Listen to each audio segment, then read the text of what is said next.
What if I told you that 10 specific plants, rooted in the same soil principles described in Deuteronomy chapter 8, verses 7 through 8, could generate between 3 and 10 times the grocery savings most families never calculate, turning a modest backyard into a quiet, compounding asset, the way a first-century Judean courtyard garden once fed a household for generations. These are not exotic imports or trendy seeds. They are heritage crops. The ancient Hebrews tended beside their homes, plants with deep taproots, rich compounds like oleocanthal, punicalagin, silica, and sulfur compounds, and the remarkable ability to return year after year without replanting. Pay attention to this next part, because what grows here is not just food.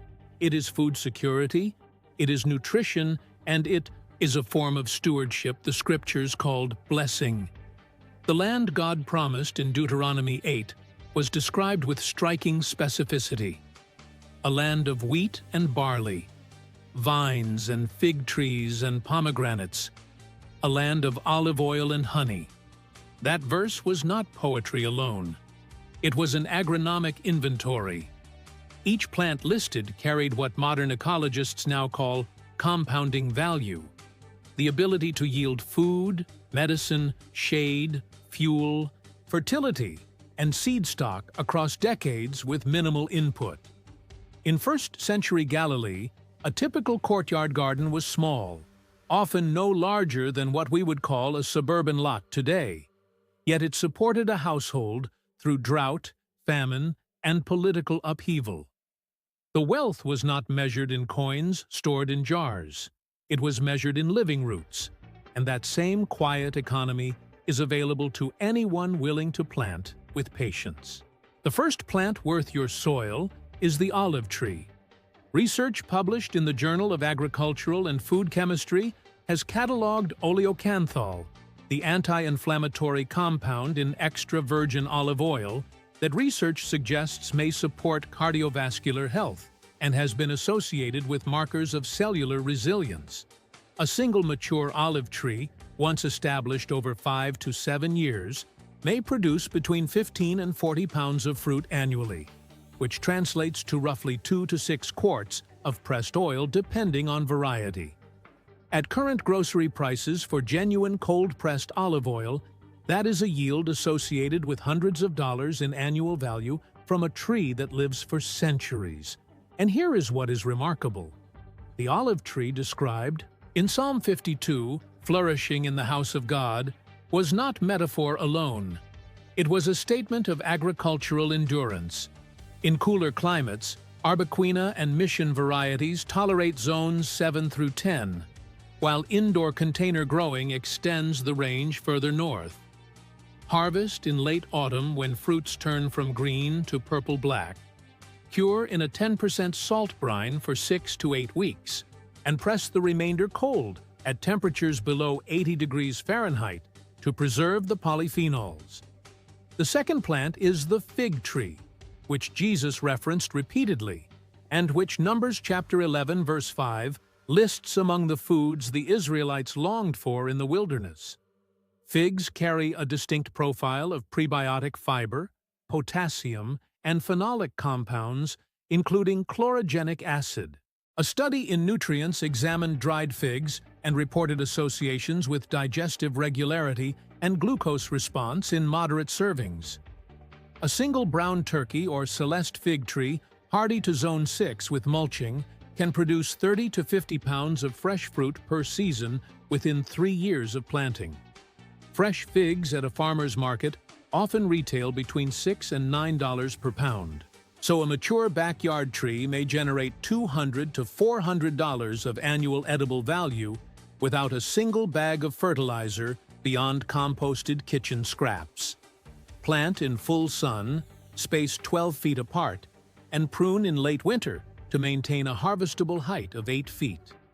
The third plant is the pomegranate, celebrated in Song of Solomon chapter 4 verse 13 as an orchard of delight. The fruit is rich in punicalagin, a polyphenol studied in the British Journal of Nutrition for its antioxidant activity, and associations with vascular function markers.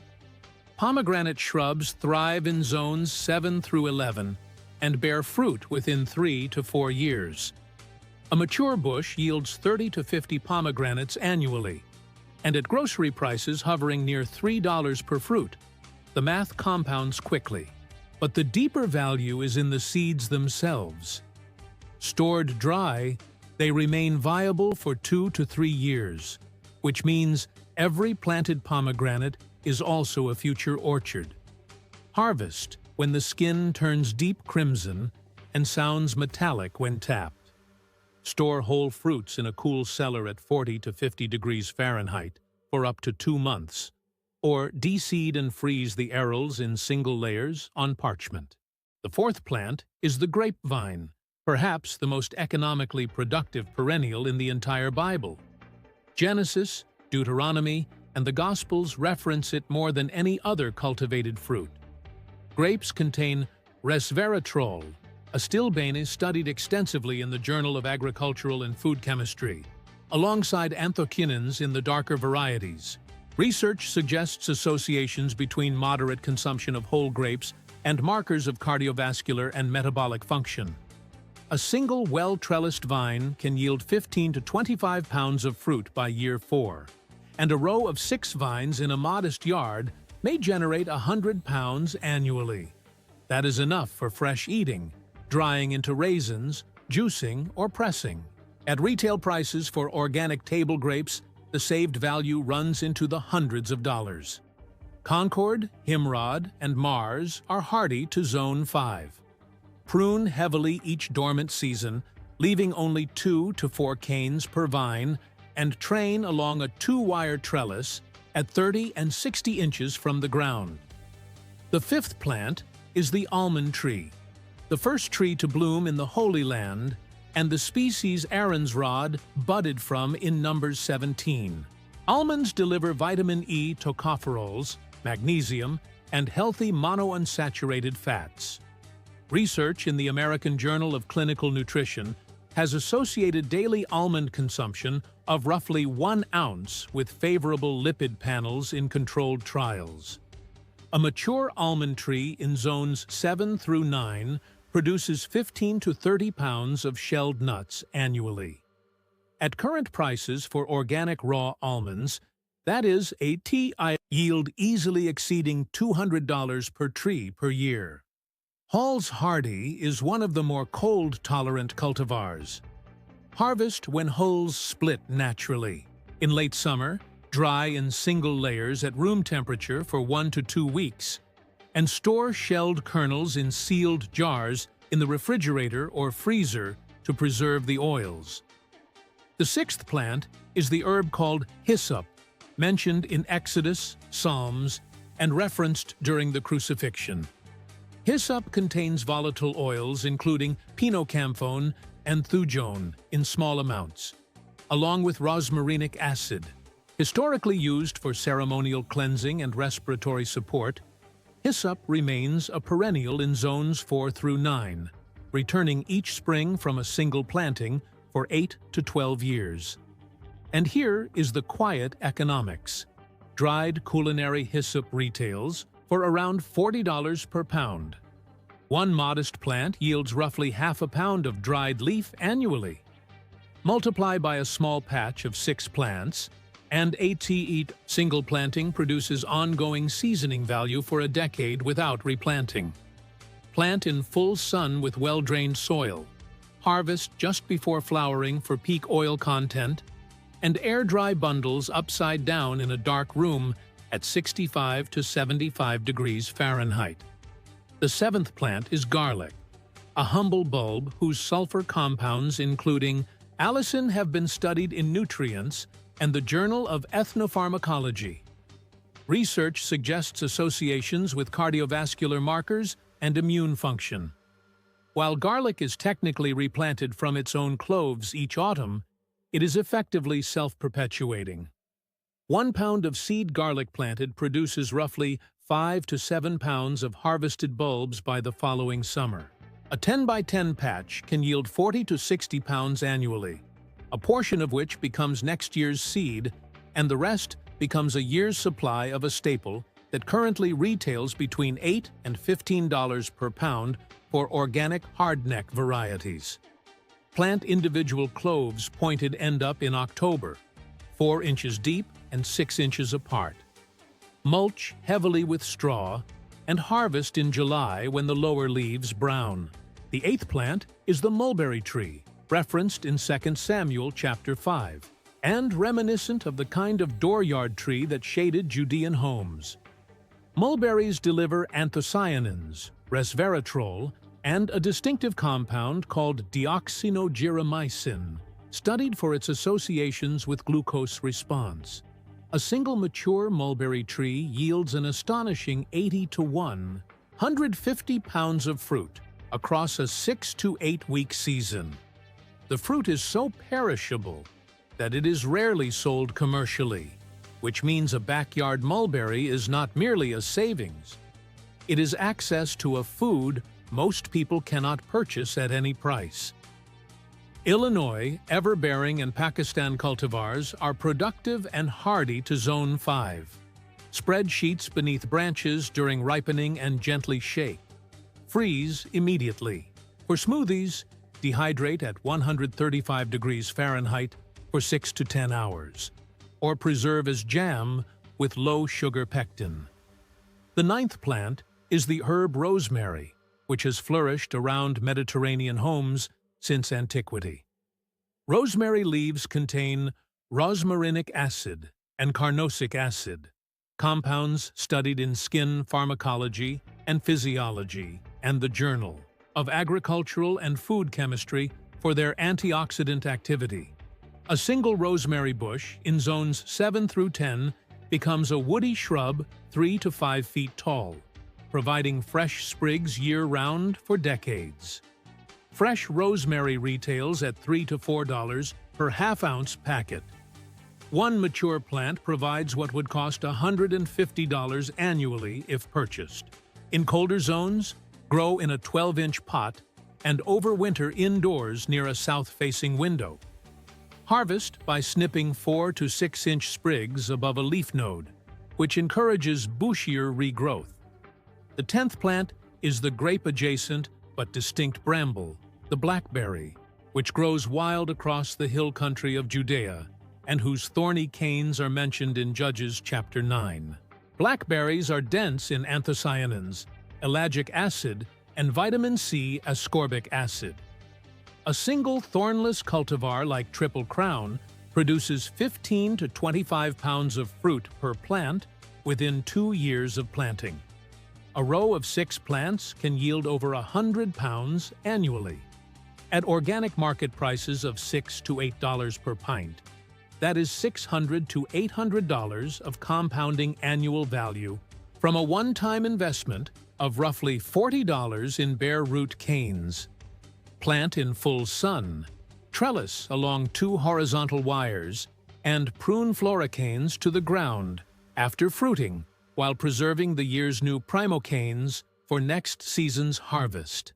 Here is what is remarkable about all 10 plants taken together. They are perennials or self-seeding staples.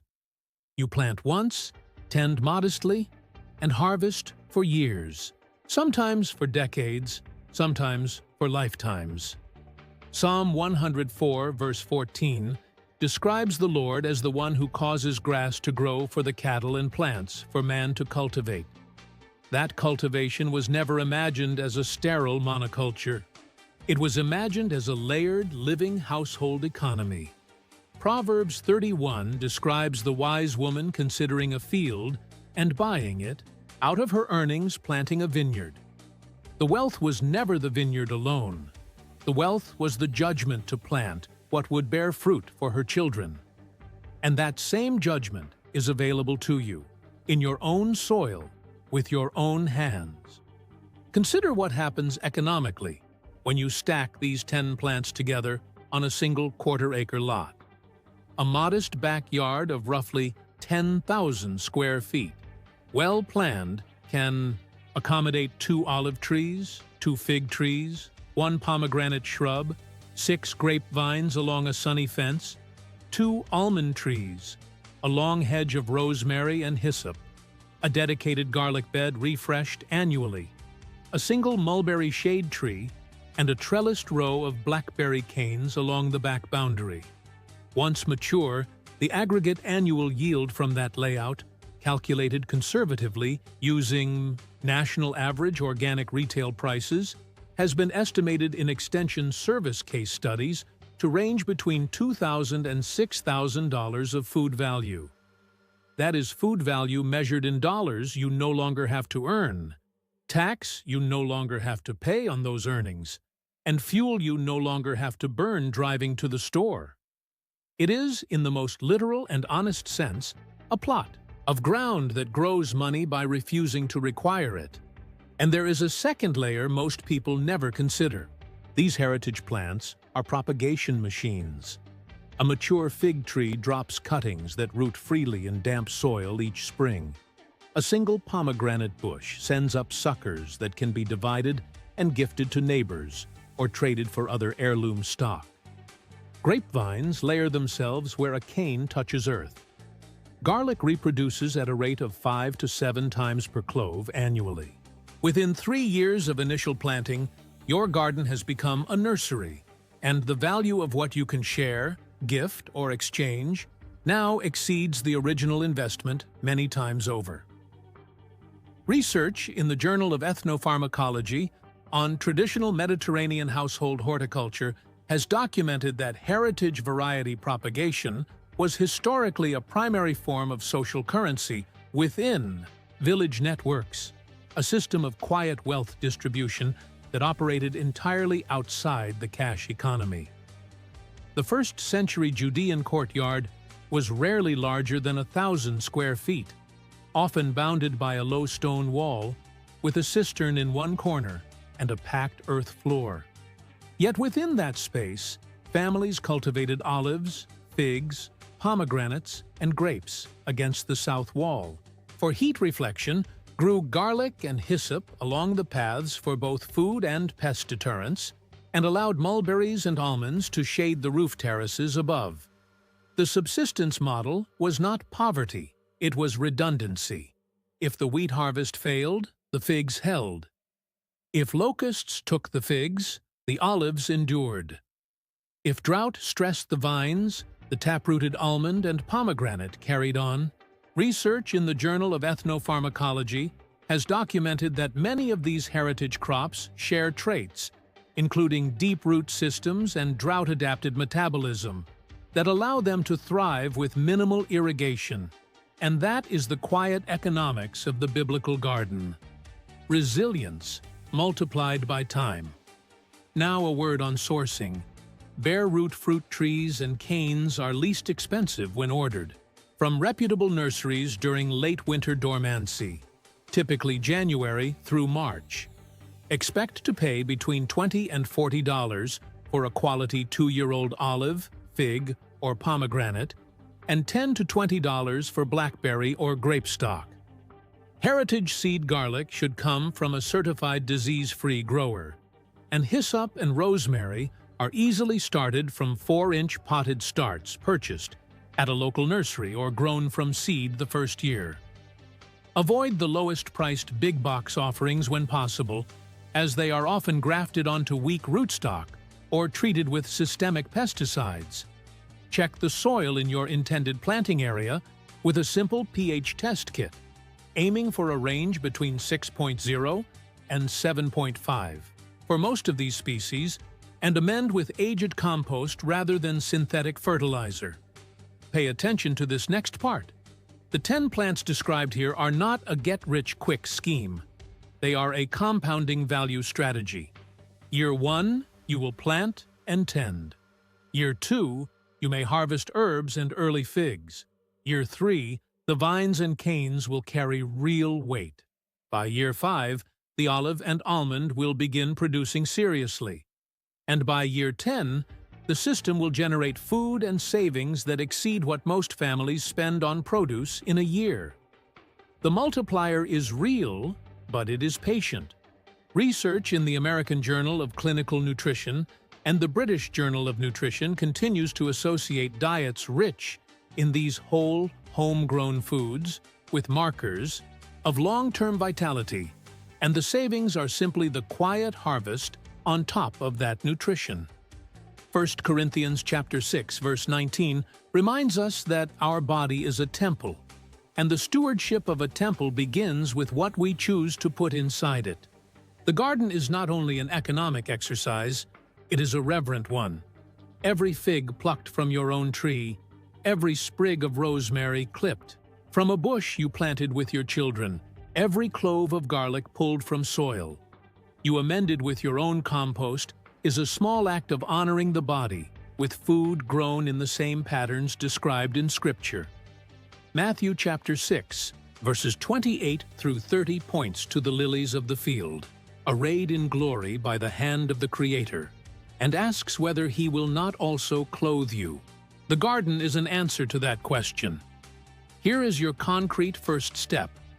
This week, choose one plant from these 10. Not all 10, just one. Go outside and walk the perimeter of your yard with a notebook. Identify the sunniest corner, the most sheltered wall, the patch that receives morning light. Measure out a 3 by 3 foot section.